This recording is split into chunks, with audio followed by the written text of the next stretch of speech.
అందరికీ నమస్కారం. Epic story లైన్స్కు స్వాగతం. శ్రీ గురు చరిత్ర అధ్యాయము 12. శ్రీ గణేశాయ నమః, శ్రీ సరస్వతీయే నమః, శ్రీ గురుభ్యో నమః. సిద్ధయోగి ఇంకా ఇలా చెప్పారు.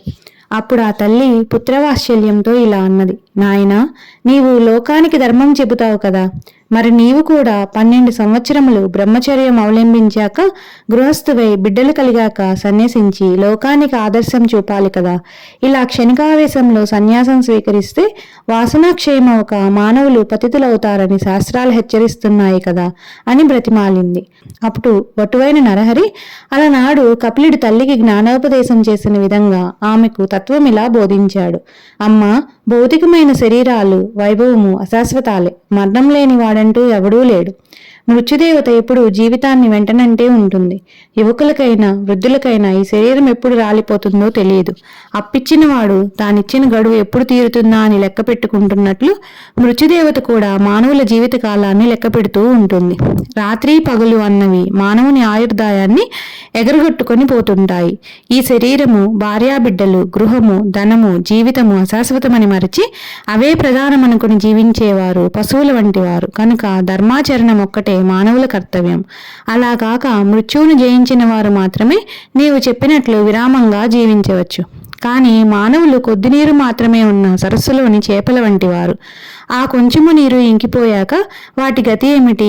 ఈ కలియుగంలో మానవునికి 100 ఏళ్ళు ఆయుర్దాయం. అందులో సగకాలం నిద్రలోను, బాల్యము, పరాధీనత వల్ల కొంతకాలము గడిచిపోతుంది. ఇట్టి జీవితంలో ప్రాప్తించే సంపద క్షణకాలం ఉండి వాడిపోయేది. కాలచక్రం గర్భంలోని పిండములను, శిశువులను, బాలులను, యువకులను, విఘ్నులను, దేవతలను, సర్వజీవులను మృంగివేస్తుంది. దేని మీదైనా మమకారం పెట్టుకోవడం ఆత్మవంచనే, దుఃఖాన్ని కొని తెచ్చుకొనడమే అవుతుంది. బయట చర్మము, లోపల మాంసము, ఎముకలు, రక్తము గల ఈ శరీరము నీటి బుడగ వంటిది. శరీరము జడము, నశ్వరము, ఆత్మ చిత్యరూపము, శాశ్వతము. దానికి సుఖదుఖాలు లేవు. ఉన్నాయనుకోవడం అజ్ఞానం మాత్రమే. సద్గురు కటాక్షం వలన మానవుడి మాయను దాటాలి. ఉత్తమమైన మానవ జన్మం ఎత్తి కూడా ఆత్మకు శ్రేయస్సు చేకూర్చుకొని వాడే నిజమైన ఆత్మవంచకుడు, ఆత్మఘాతకుడు, బ్రహ్మఘాతకుడు కూడా. అమ్మా, ఈ మాట సామాన్యుల విషయంలోనే ఇంత వాస్తవమైతే కారణజన్ముడినైనా నాకేది కర్తవ్యం? విశేషకాలు వదలలేని వారికి నీవు చెప్పినట్లు గృహస్థాశ్రమం తర్వాత సన్యసించడం అనే క్రమం తగి ఉన్నది. నాకట్టి విషయ వాసనలే లేవు గనుక ధీమంతుడినైన నాకు ఎట్టి విఘ్నాలు రాజాలవు. నేను బ్రహ్మచర్యాశ్రమం నుండే సన్యాసం తీసుకుంటాను. నన్ను ధ్యానిస్తుండు, సంసారాన్ని దాటగలవు అని యశోదకు బాలకృష్ణుడు చూపినట్లు తన దివ్య రూపాన్ని దర్శింపజేశాడు. ఆయన ప్రసాదించిన యోగదృష్టితో ఆమె ఆ మూర్తిని కన్నులారా దర్శించి ఇలా అన్నది, స్వామి, నీవు పుట్టుకలేనివాడు. బ్రహ్మాండాలన్నీ నీలోనే ఉన్నాయి. బ్రహ్మకు కూడా నీ గుణరూపాలు కొంచెమైనా తెలియరానివి. మాయామోహితురాలనైన మానవ స్త్రీని నాకెలా తెలుస్తాయి? ఈ జ్ఞానమైన నీవనుగ్రహించినదే. నీవు సత్య సంకల్పుడవు. నీ సంకల్పానికి నేను అడ్డు చెప్పను. లోకహితం చేయడానికే అవతరించిన నిన్ను నా పుత్రుడవని తలచి ఇంత కట్టిపెట్టుకొనడం తగదు. అయితే నీ యొక్క ఈ దివ్యమైన ఆకారం నా మనసులో స్థిరంగా నిలిచేటట్లు అనుగ్రహించు. నాకింకా పుత్రులు కలుగుతారన్నావు. మాకు ఇంకొక బిడ్డ పుట్టే వరకైనా నీవిక్కడే ఉండు.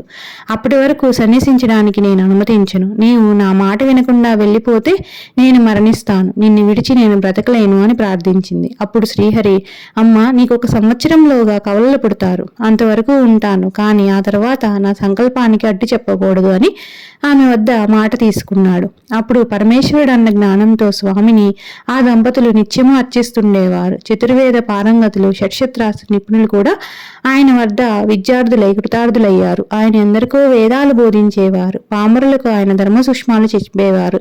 ఇలా సంవత్సరం గడిచేసరికి అంబకు 2 మగపిల్లలు పుట్టారు. వారికి 3 నెలలు రాగానే ఒకరోజు అంబ పిల్లలు నాడిస్తుంటే నరహరి వచ్చి, అమ్మా, నేను చెప్పినట్లే వీరిద్దరు పుట్టారు.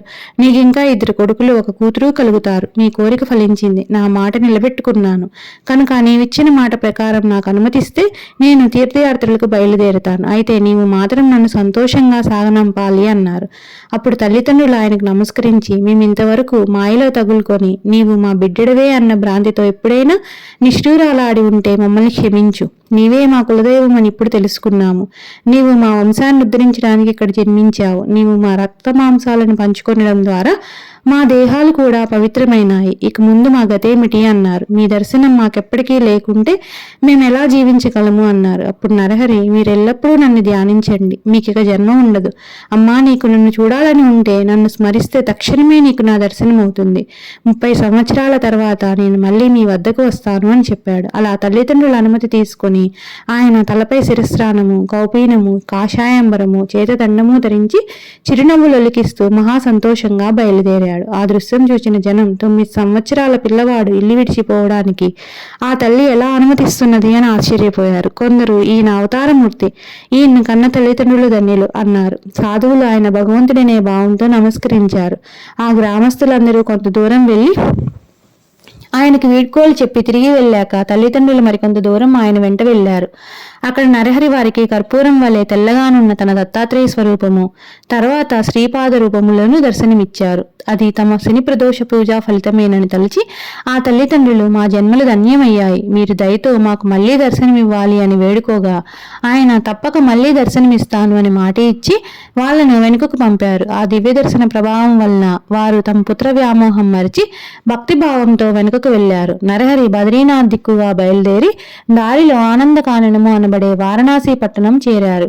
మొదట ఆయన గంగలో స్నానం చేసి ఆత్మస్వరూపమైన విశ్వనాథుణ్ణి దర్శించారు. తర్వాత యోగ్యమైన స్థలం చూసుకొని వజ్రాసనం వేసుకొని ప్రాణవాయువు కుమ్మించి కేచరీ ముద్రలో నాదానుసంధాన పొరలై కూర్చున్నారు. ఆయన నిత్యం 3 వేలులా మణికర్ణికా ఘట్టానికి వెళ్లి శ్రద్ధగా గంగా స్నానం చేసి వస్తుండేవారు. ఆ క్షేత్రంలో ఉన్న తపస్సులు, మునులు, సాధువులు ఆయన చూచి ఆశ్చర్యచకితులయ్యారు. యవనం కూడా పూర్తిగా రాకముందే అంతటి వైరాగ్యము, కఠోరమైన తపస్సు చూచి ఆయన యోగపూర్ణుడని తెలుసుకొని నమస్కరిస్తుండేవారు.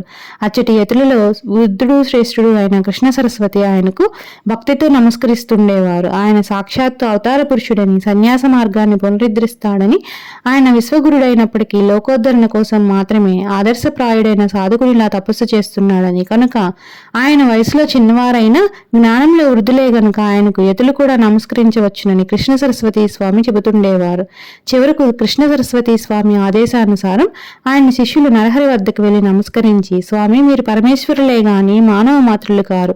సజ్జనులను, ధర్మాన్ని ఉద్ధరించడానికి భూమిపై అవతరించారు. శ్రీ ఆదిశంకరులు స్థాపించిన సన్యాస మార్గం దాదాపు లుప్తమైంది. దాన్ని మరలా మీరే నిర్దృష్టం చేసి విస్తరింపచేయాలి. అధికారులు కాని వారికి మార్గం భయంకరమైనదైనా బుద్ధిమంతులు సులభంగా ఆత్మానందాన్నిచ్చే ఈ సన్యాస మార్గాన్ని మీరే పునరుద్ధరించాలి. సన్యాసులమైన మేము ఇప్పుడు మిమ్మల్ని సేవిస్తే లోకనింద ఏర్పడుతుంది. కనుక మీరు కూడా సన్యసిస్తే మేము కూడా మీ సేవ చేసుకోవచ్చు అని ప్రార్థించారు. ఈ మాటలను శ్రద్ధగా ఉంటున్న నామకధారకుడు, స్వామి, నాకు ఒక సందేహం ఉన్నది. విశ్వగురుడైన శ్రీగురునికి ఇంకొకరు గురువు ఎలా అవుతారు? దాని నుంచి ఆయన సాధించవలసినది ఏమున్నది అని అడిగారు. సిద్ధయోగి ఇలా చెప్పారు. పూర్వము శ్రీరామచంద్రుడు వశిష్ఠ మహర్షిని, శ్రీకృష్ణుడు సాందీపమణి మహర్షిని గురువులుగా వరించినట్లే శ్రీగురుడు కూడా శ్రీకృష్ణ సరస్వతీ స్వామిని గురువుగా ఎంచుకున్నారు. ఈ గురు సాంప్రదాయం అనాది సిద్ధమైనది. దీనికి మూలపురుషుడు సదాశివుడు, ఆయన శిష్యుడు విష్ణువు, విష్ణువుకి శిష్యుడు బ్రహ్మదేవుడు. అటు తరువాత గురు పరంపర ఇలా కొనసాగింది. బ్రహ్మదేవుడి నుండి వశిష్ఠుడు, శక్తి, పరాశరుడు, వ్యాసుడు, శుకుడు, గౌడపాదుడు, గోవింద భగవత్పాదాచార్యులు, శంకర భగవత్పాదులు, విశ్వరూపుడు, బోధజ్ఞానగిరి, సింహగిరి, ఈశ్వరతీర్థుడు, నృసింహతీర్థుడు, విద్యారణ్యుడు, మలయానందుడు, దేవతీర్థుడు, యాదవేంద్ర సరస్వతి, కృష్ణ సరస్వతి. ఈ కృష్ణ సరస్వతి స్వామియే శ్రీగురుడని ప్రసిద్ధికెక్కిన శ్రీ నరసింహ సరస్వతి స్వామి యొక్క గురువు. తర్వాత శ్రీగురుడు తాము స్వయంగానే పవిత్రులైనప్పటికీ అనేక పుణ్యతీర్థాలు దర్శిస్తూ బద్రీకాశ్రమం చేరారు. తర్వాత ఆయన మేరు పర్వతానికి ప్రదక్షిణంగా సంచరిస్తూ సర్వక్షేత్రాలు దర్శిస్తూ పుణ్యతీర్థాలలో స్నానం చేస్తూ శిష్యులతో కలిసి గంగాసాగర సంగమం చేరారు. ఆయన మొదటి గంగకు ప్రదక్షిణంగా ప్రయాగ వరకు తటాక యాత్ర చేశారు.